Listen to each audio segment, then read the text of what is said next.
So yesterday, we were talking about some of the disadvantages of anger. Did you think about it a little bit between then and now?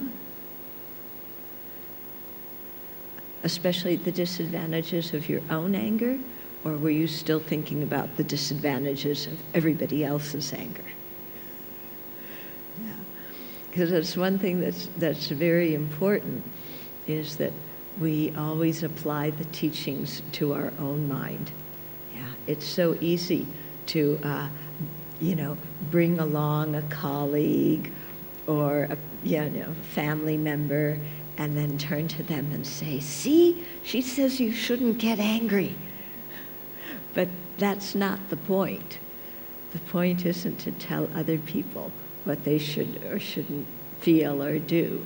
The point is to learn how to identify anger within ourselves, and then how to subdue it. Again, not repress it, but actually learn to see the situation in a more accurate way so that the anger doesn't arise. Yeah, and that there's nothing to suppress. Okay, so we were on, what was it? Verse number... Hello? What verse? Verse 3, okay. My mind will not experience peace if it fosters painful thoughts of hatred. I shall find no joy or happiness. Unable to sleep, I shall feel unsettled. So this is really true. I mean, we're totally miserable when we're angry, aren't we? Yeah. Anybody here happy when they're angry? Yeah. That's the whole point, isn't it? We're miserable when we're angry. So if we're miserable when we're angry, who wants to hold on to their anger? Why be miserable? We all want ourselves to be happy. So the real way to be happy is to learn how to release our anger.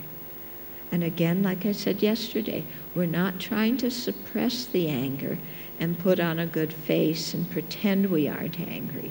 We're really trying to look at the situation in a different way so that then the anger isn't there.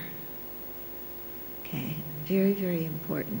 But we really are miserable when we're angry. And you know how some people hold grudges like for a really, really long time, yeah?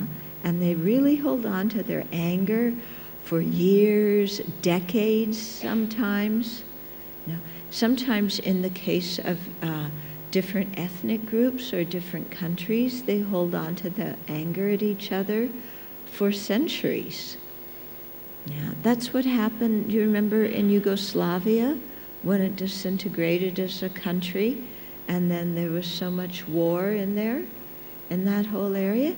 That's because people for centuries had been holding on to grudges, holding on to anger about things that happened, when nobody was alive. That's what's so strange about, political conflicts sometimes, is that people are fighting about something that happened when they weren't even alive. They're pretty stupid, don't you think? Yeah, things that happened centuries ago between different ethnic groups, then everybody holds on to it and gets all upset about it right now when it isn't happening now, or they weren't alive when it did happen. So we make a lot of trouble for ourselves and for all society by holding on to these grudges, and then by teaching our children to hate. And I think, the government in Singapore is very wise in that way, because you have a multicultural country, and it's very important that the people from the different ethnic groups respect each other and get along, and not pass down centuries of grudges about things that happened when nobody was even alive. Yeah? much more important to have a peaceful society now, don't you think? Hello out there? Yeah? Okay, verse 4. A master who has hatred is in danger of being killed, even by those who for their wealth and happiness depend upon the master's kindness. So like I said, I'm not sure if I'm reading the same translation that you have or not. So if it doesn't sound the same, it's just because there's different translations. Okay, but a master who has hatred is in danger of being killed, even by those, employees or whoever, who for their wealth and for their happiness depend on the master, depend on the employer. Still, if that employer or that master is not kind, they're creating danger for themselves. And when I was thinking about this verse, the example of Gaddafi came to mind, because there he was, the leader of a country, but because he had so much anger, and out of his anger didn't treat the people very well, then as a result there was a revolution and he himself was killed by his own people. It's a good example of this verse, don't you think? Yeah? So you see that throughout history, when rulers, kings or dictators of some sort, don't even treat their own people well, then in the end they are putting their own lives in danger. And so why this may not specifically apply to us, in the sense we may not be the ruler of a country, we may be the ruler of our family or the ruler of our workplace or just a leader in an organization. But if we are filled with anger and don't treat people properly, at the end of the day, they aren't going to be very cooperative with us. Yeah. So it really takes some skill to be a good leader. You can't be, sometimes people think, oh, the leader has all the power, they can do whatever they want. Actually, that's not the case at all. Yeah, if other people don't cooperate with the leader, then the leader can't do anything. So if you're a leader, in your workplace, in your family, in, even your Buddhist organization, then you have to be a kind and pleasant person to the people you're working with. If you're angry and are always blaming people and putting them down and telling them what they do isn't good enough, then at the end, they're going to say bye-bye, and you're going to be there all alone. It's true, isn't it? Yeah? People don't hang around a long time if the people they work with are unpleasant. Verse 5, by it, in other words, by anger, friends and relatives are disheartened. Though drawn by my generosity, they will not trust me. Okay, in brief, there's nobody who lives happily with anger. Okay, so what does anger do in our family? Okay, our friends and relatives are disheartened. Not only disheartened, they're plain old fed up. Yeah, if you live with an angry person in your family, what's your life like? Pretty miserable, isn't it? Yeah, to live with somebody who has a temper, who's exploding all the time. It's like then everybody in the house has to tiptoe around because you're not sure when that person is going to explode. Yeah, in some families, this happened in my family actually. One family member had quite a temper and would lose it, and you never knew when that person was going to get angry, out of nowhere, seemingly. So it created a certain tension in the house. Nobody could really relax because, all of a sudden somebody would get angry and you're going, whoa, where did that come from? Yeah, so it's very unsettling for a family. The same thing, if a boss or a manager has a temper and out of seemingly nothing, is very moody and gets angry, it makes it very difficult for all the people that are working with them. So it's disheartening for the family and the relatives. And although they may be attracted to you because you're a generous person, still they can't trust you because your moods are so out of whack. Yeah. Anybody here very moody like that? You get angry just, like this, kind of nothing happens and whoa, there you are screaming at everybody. You're stomping out and slamming the door. And the rest of the family's going, what did I do? Okay? And then that really makes it difficult to have trust. Because when somebody is very angersome and takes their anger out on another person, then that other person, can't relax around them and can't trust them.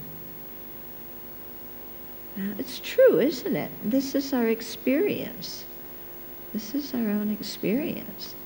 I mean, this was my experience growing up. You kind of tiptoe around and then all of a sudden, boom, and there's anger. Yeah. So here, Shantideva is really showing us the defects, the disadvantages of uncontrolled anger. Because especially in a family, in a workplace, in a service organization, I mean, what we really want in any human relationship is we want connection with other people and we want warmth.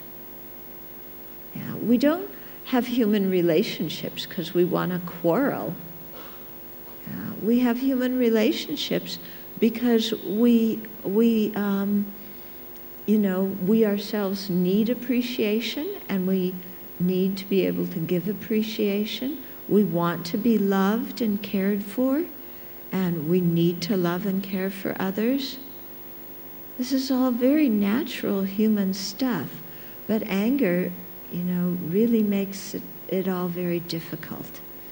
And like I was saying yesterday, sometimes more than anything, what we really want to do is connect with another person, but our anger gets in the way and makes it very difficult for that connection to actually happen. Okay? So the anger really interferes with what we want in our own hearts. Don't you think? Yeah? Nobody wants to not get along with people. People want to get along. They want to be warm and affectionate to each other. Okay? Yeah, but anger makes it hard. Yeah. And so sometimes, our anger, it comes out in different ways. Like I was saying last night, sometimes we are the exploding kind of people.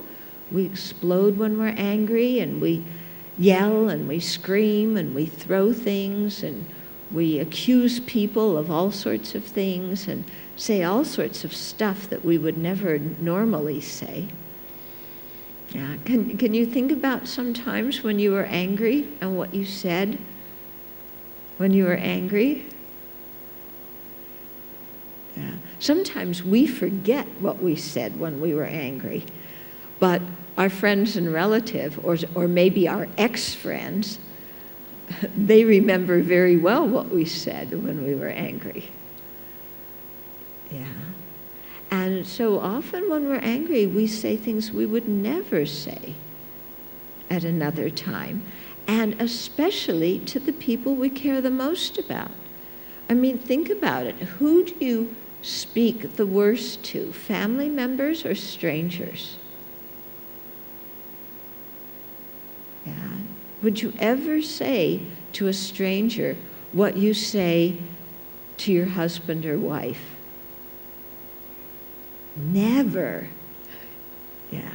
Somehow we feel with husbands, wives, children, that we can say anything we want to, and they're always going to be there because they're part of their family, so their duty is to be there no matter how we act. But if we don't act in a respectful and kind way, they're not going to be there. Yeah, even if we are blood relations, they're going to get as far away from us as they can. Yeah. Which is not really what we want. Okay, so good to be aware of the disadvantages of anger, because when we are, then we have more energy to counteract it. If we aren't aware of the disadvantages of something, then we have no energy to oppose it. Okay? So that's why I'm going on at length right now about the disadvantages of anger.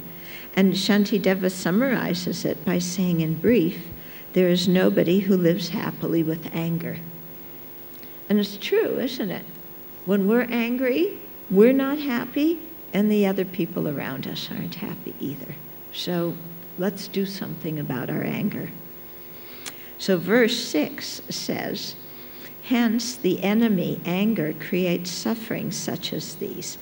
But whoever assiduously overcomes it finds happiness now and hereafter. And so here with verse 6, Shantideva is beginning to talk about the advantages of fortitude. Okay? So fortitude, or sometimes it's translated patience, is the ability to remain calm in confront of harm or pain or something else. Okay, so fortitude is that ability to remain calm even when somebody's criticizing or threatening you or ridiculing you or talking about you behind your back or whatever. It gives you inner strength. Fortitude gives you inner strength. Whereas anger makes us, we may appear powerful for a moment, but that's just the false aspect of anger. But anger actually makes us look rather foolish.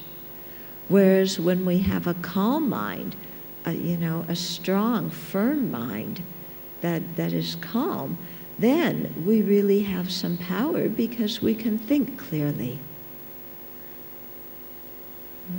We usually think when somebody's angry, because the adrenaline's pumping, and so the body's involved, and we think, oh, that person's very frightening. They have so much power.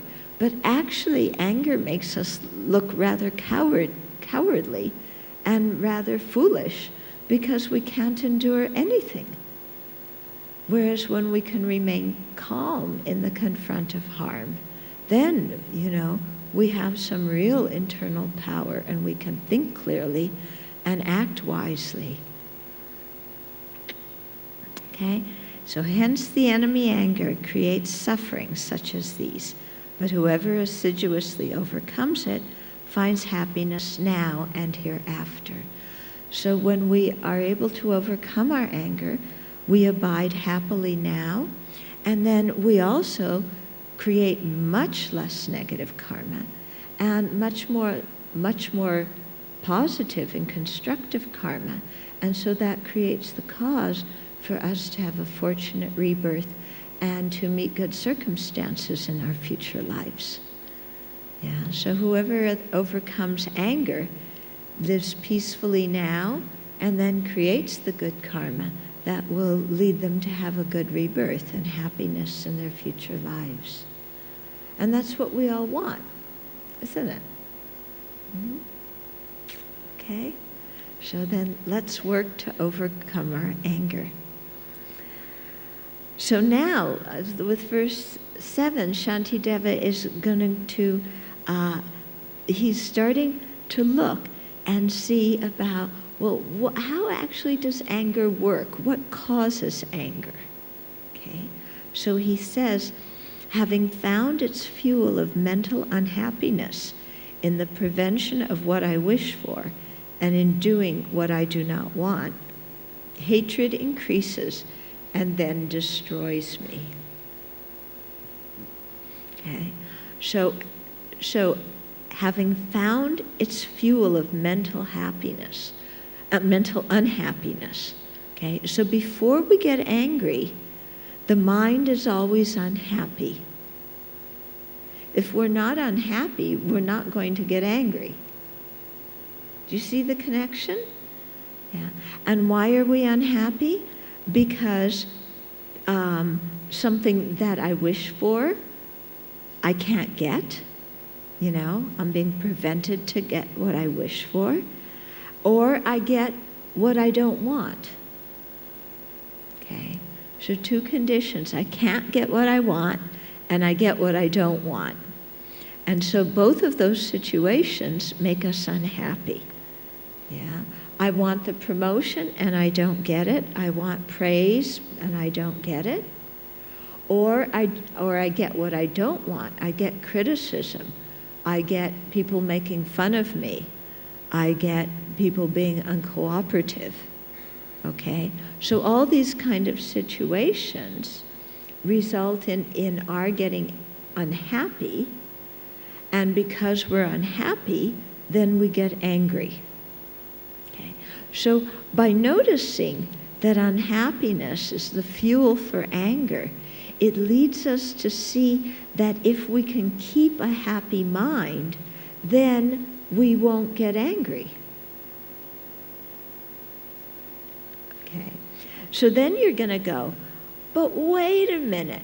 How can I have a happy mind? This idiot is doing this thing, and, you know, somebody's got to tell them. Yeah, right? We always feel like, you know, we're encountering this objectively awful situation with this other person who from their own side is an objective jerk. Right? Yeah. I mean, that's the way we feel. It, you know, like we feel we're perceiving reality, and here's this person who's just totally off the wall, saying something or doing something completely ridiculous, and so the only choice we have is to be unhappy and angry. That's the way we feel, isn't it? Like I have absolutely no choice about the situation. As soon as somebody does that, I get angry. Like push button response, except the button is our own emotions. Okay. But, you know, we've got to stop and think about it. And just because somebody said this or that, or did this or that, why do we need to get angry about it? Why do we need to let our mind become unhappy about it? It isn't like what they're doing is inherently evil and wrong. It's just that from our perspective, that's how it's appearing. Okay? And so we let our mind become very unhappy about it. I'll give you an example of a friend of mine. Let me get a bookmark here.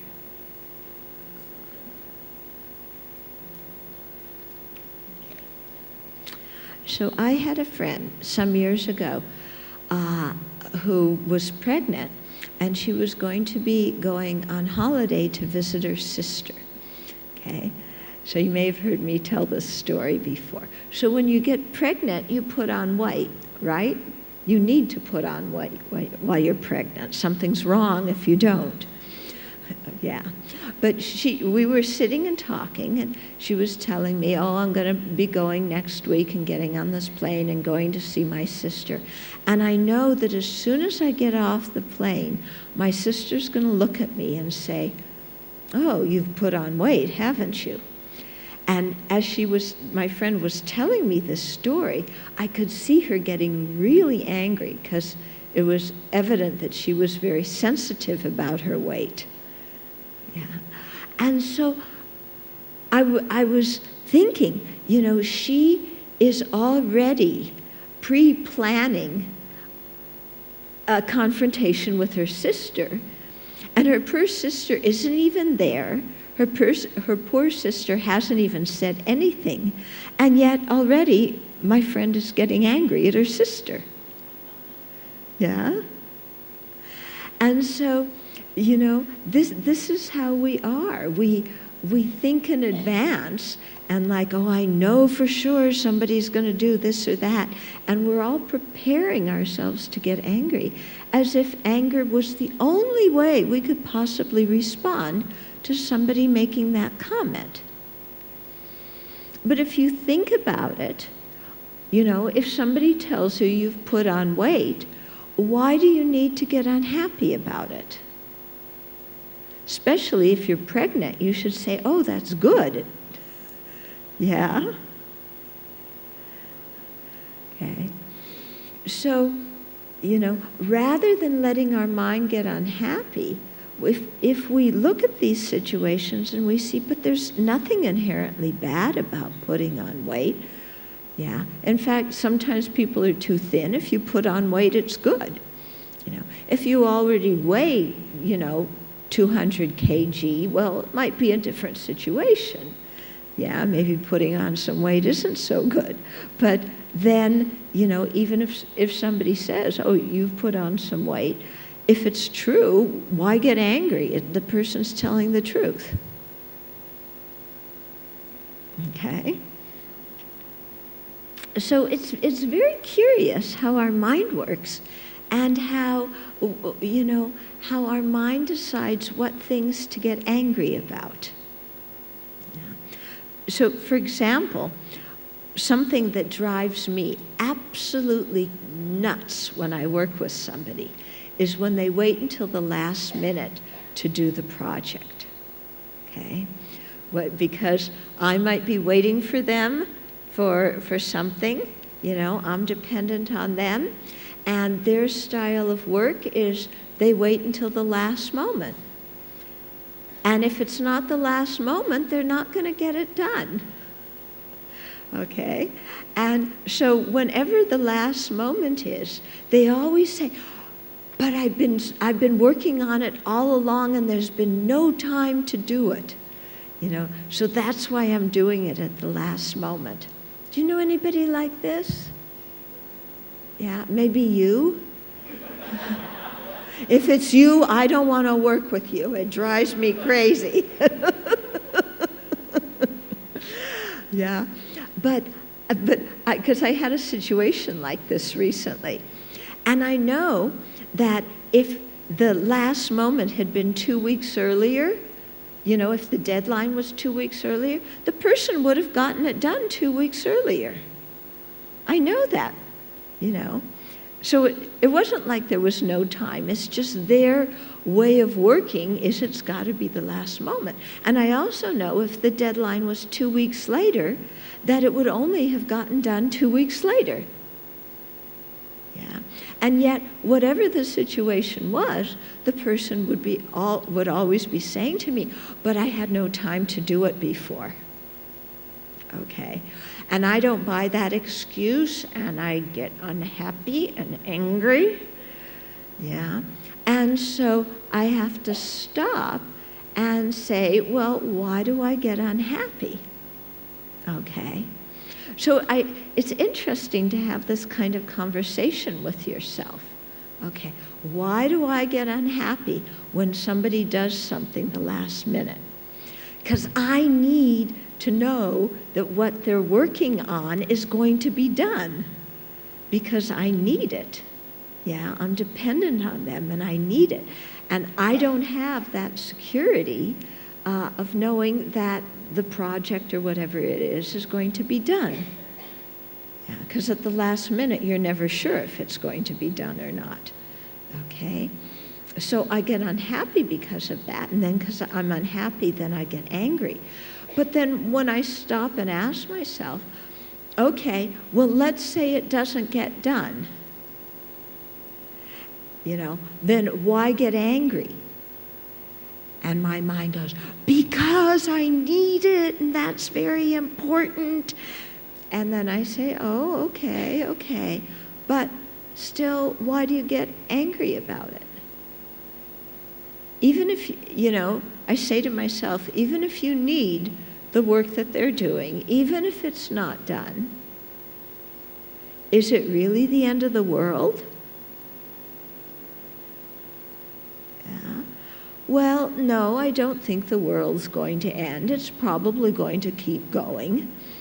And if it ended, it's not going to be because this person didn't finish the project. Okay?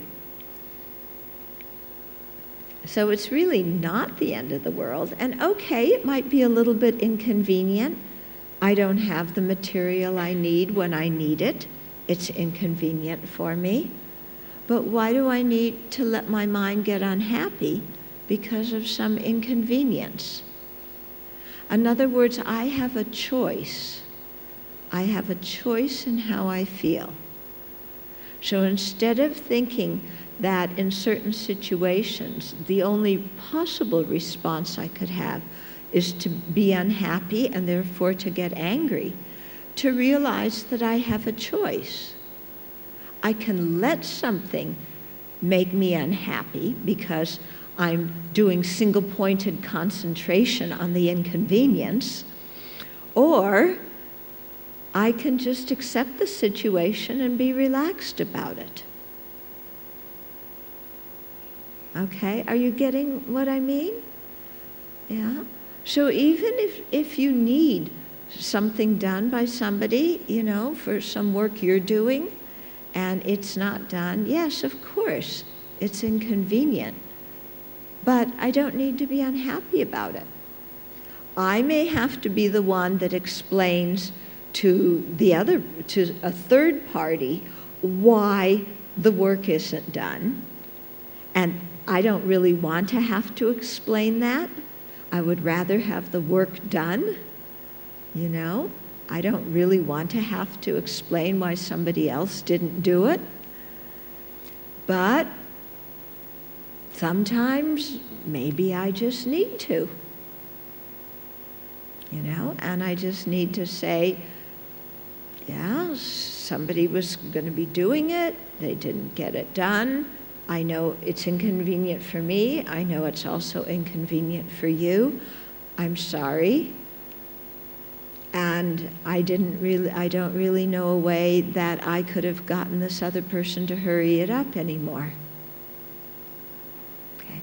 Yeah. So of course, we may not like saying those things, but we don't have to get, be unhappy about it and get angry because of it.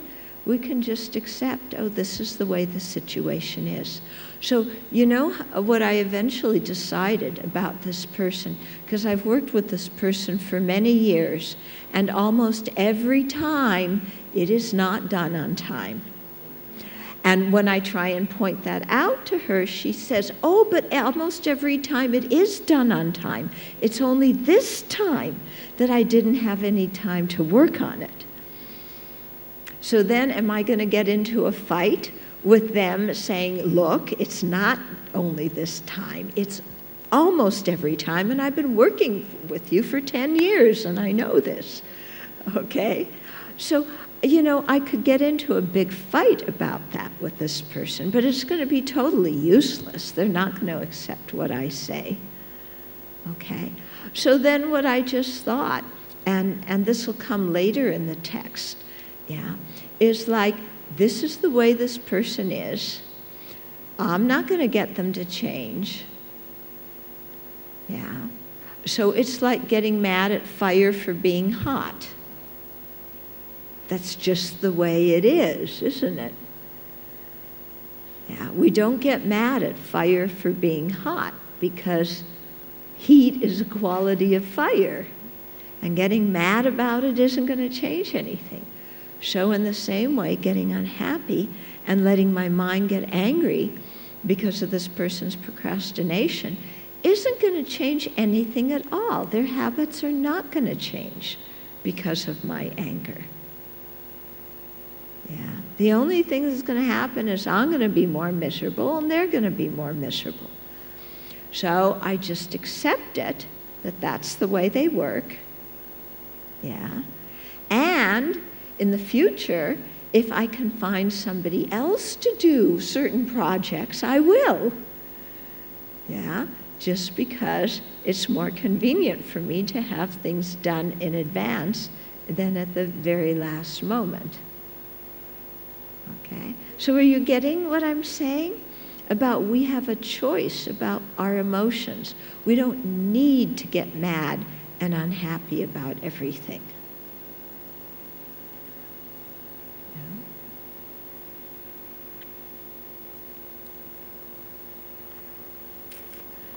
Okay. Okay, so verse 8 says, therefore, I should totally eradicate the fuel of this enemy. What's the fuel of anger? What's the fuel of anger? Okay, mental unhappiness. Yeah. So I should totally eradicate the fuel of this enemy. I should eradicate my own mental unhappiness. For this enemy of anger has no other function than that of causing me harm. So if we have an external enemy, we don't fuel that enemy's good conditions, do we? Yeah.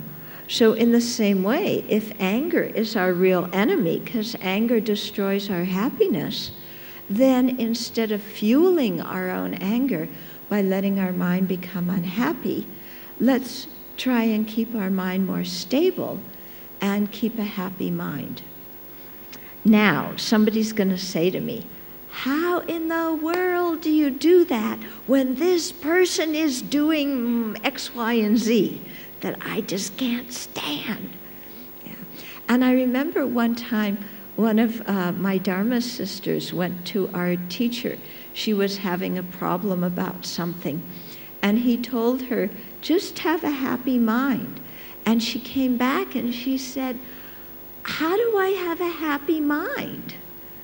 Yeah, he told me to have a happy mind, but I can't have a happy mind. I'm so unhappy. Okay. And so at first, it was just this big, puzzle of, how do you have a happy mind? And none of us understood what our teacher was saying, because we always felt that our happiness and unhappiness was controlled by the external environment and by what other people did. So we always felt that if other people did this, we had no choice but to be unhappy. And if other people did that, we had no choice but to be happy. And one thing that I've learned over the years, because I kept this advice of my teacher in my mind, even though it was given to my Dharma sister. And I began to realize, but we do have a choice about whether to be happy or unhappy. We do have a choice. Yeah. And that a lot of how we see things, whether we're happy or unhappy about something, depends on how we describe the situation to ourselves. And so I'm sure you've all heard of the thing of, the cup is half empty or the cup is half full. They're both the same description of the same situation. Yeah. It's half empty or it's half full. It's the same.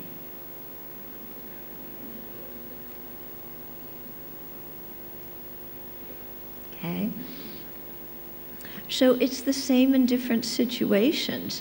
When we're working with other people, we don't have to get unhappy because different things happen. Yeah. So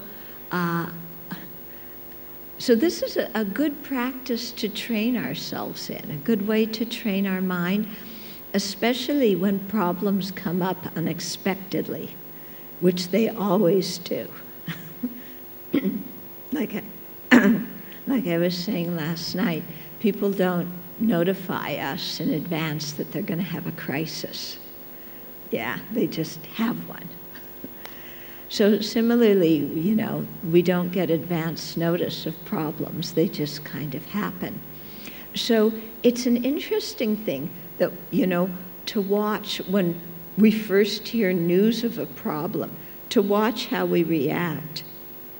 I don't know about you, but, I'll hear about some problem with the people that I'm working with, and my instant, I can feel it in my body, this feeling of annoyance or anger start to come up.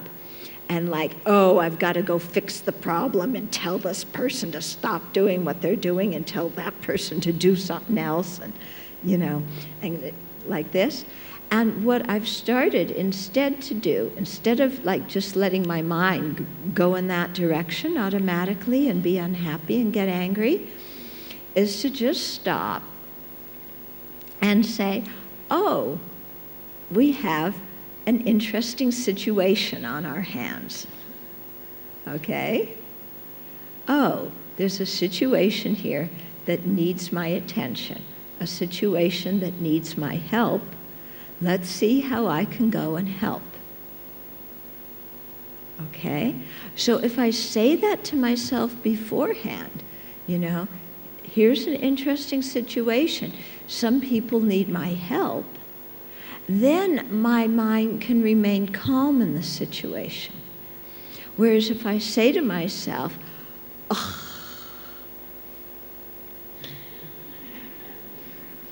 you're so mad you don't even say anything to yourself, but, oh, why are they doing this again? Don't they know any better? Then already I've made myself unhappy and angry. Whereas if I can see that if something's happening with the people that I'm working with, clearly they need my help. So how can I help? Yeah. And then when I go in the situation, I'm much calmer. I can listen to what this person says. I can listen to what that person says. Instead of ordering them around and fixing the situation, I can ask them questions and help them figure out a better way to remedy the difficulty that's come up. Yeah. So the mind is just so much more creative when we're calm than if we become Mr. or Ms. Fix-It and start telling everybody what they need to do. Okay. And also, something that's interesting in these situations when people just are not doing what we want them to do is to realize that sometimes in these situations what people need is support. What they need is a little bit of kindness and a little bit of appreciation. So a lot of times in situations, instead of going to somebody and saying, you didn't do this and you didn't do that, and didn't I tell you to do this and you did the opposite, and blah, blah, blah, and just really, blaming them for everything. To go in and find one thing that they did well and say, oh, I really like how you did this. How about doing this and that and the other thing as well? Okay? Because people always respond much better if we say nice things about them. Don't you think? Whereas if we're always nitpicking their faults, they usually don't respond very well. But if we can go in, even in a problem situation, find out something that is worthy of praise, and say that, and then encourage them to do the rest, then they feel, more uplifted, and chances are they'll, be more comfortable doing what it is that needs to be done. Whereas if we go in and just really blast them and criticize them, they're not going to be at all happy. And so what we need them to do, or what needs to be done, probably isn't going to be done because they're unhappy.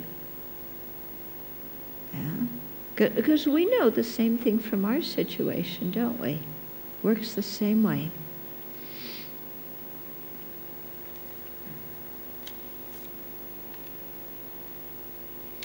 Okay. So we should try to eradicate the fuel of the enemy, eradicate our mental happiness. And so to realize here that, we don't automatically have to get unhappy when certain things happen. We can also lighten up.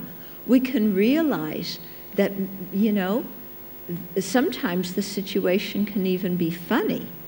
Or we can see that we can play with the situation. In other words, we don't have to make a big deal out of everything that happens. Okay? So sometimes we play with the situation, sometimes we laugh about the situation, but we don't have to get completely unhappy. Okay, verse 9. Whatever befalls me, I shall not disturb my mental joy. For having been made unhappy, I shall not accomplish what I wish, and my virtues will decline. Okay, so this is it. Whatever befalls me, I shall not disturb my mental joy. So if we make mental joy, whatever befalls me, I shall not disturb my mental joy. What's interesting in these lines is he's saying, I shall not disturb my mental joy. Usually we think, that other person, I won't let that other person disturb my mental joy. But it's really us that are disturbing our own mental joy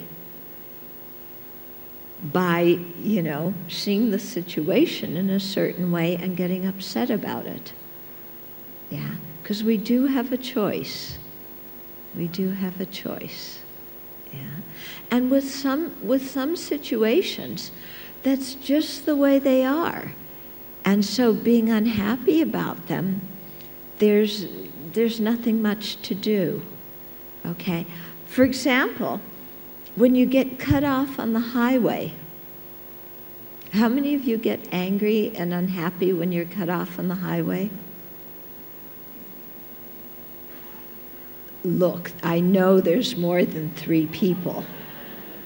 Let's try this again. How many of you get angry and unhappy when you get cut off? Well, a few more honest people. I see a number of people who are pretending like they're just completely calm when they get cut off. Well, I'll watch when I ride in the car with you sometime. Okay. But if you think about it, if somebody cuts you off, do you need to be unhappy about it? Yes? You really need to be unhappy? There's no other way to react? Yeah, it's a curious situation, because why are we unhappy if somebody cuts us off? Yeah, why be unhappy? Yeah, they cut us off, it's over with. Okay. Why do people get unhappy? Because they say, oh, they think that person is deliberately cutting me off. Okay, now, let's reverse the situation. How many of you have ever cut somebody off accidentally? Oh, now everybody's being very honest. Oh, yeah, I've cut somebody off accidentally. Yeah. When you cut off somebody accidentally, were you trying to hurt them? No. Yeah. It's just that you were not being very conscious of what you were doing. You weren't driving very well at that moment. Doesn't mean in general you aren't a good driver. It just means that that moment you had lost your introspective awareness and you weren't paying very good attention. Yeah. And if you accidentally cut somebody off and then they blast their horn and they give you the finger, do you feel like you deserve it? No, because you realize it was an accident. So in the same way, if somebody does that to you, why get so upset? Yeah? Somebody cut you off, big deal. Doesn't mean they're trying to hurt you. It doesn't mean they're trying to be one up on you. It usually means that they weren't paying very close attention when they were driving, and that's something that we ourselves have done.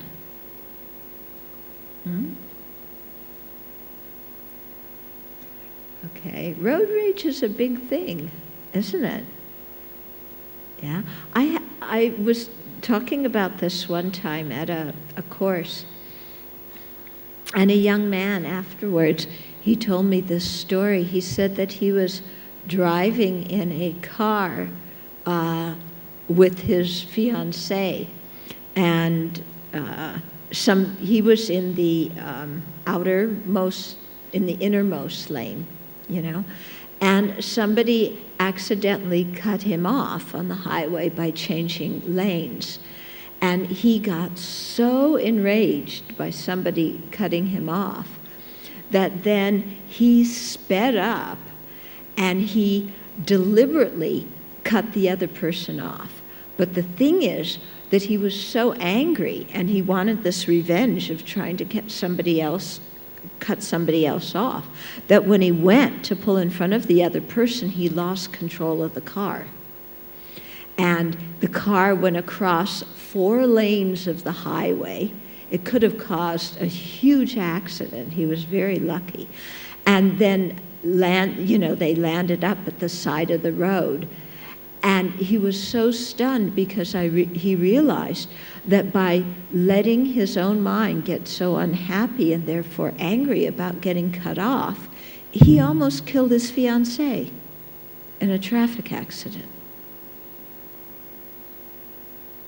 Yeah, and he was so shocked by this. He told me this story, and it, very clearly it had a strong impact on him. So when you think about it this way, what's the use of road rage?